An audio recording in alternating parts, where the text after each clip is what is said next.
I'm going to be teaching you guys how to remove clutch.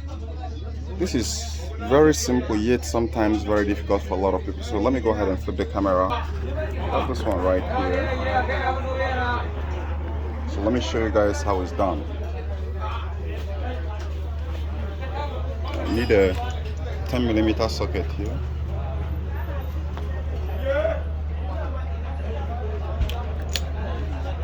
Now if you use a normal, let me go a little bit off.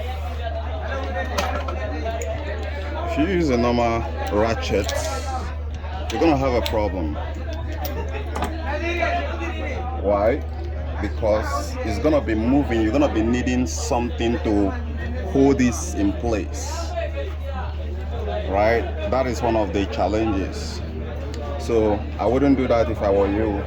Instead, I'm gonna use this. Let me shoot it and let's see how it's gonna react to that. The impact wrench is more better, so I don't need to even hold it. I can just hold it so it doesn't fall. Easy. Now here comes the hard part.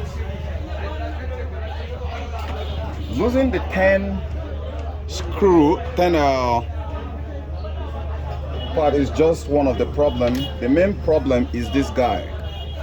It's not pulling out, guys. Right? So how do you remove it? Now, you might want to set a tap. For a lot of you guys who may want to be quicker, but still it won't come out.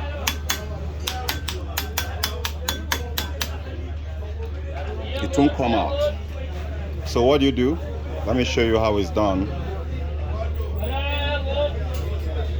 Instead of tapping it, no, you don't need to tap it. You need to find a 12mm, right? Here should be about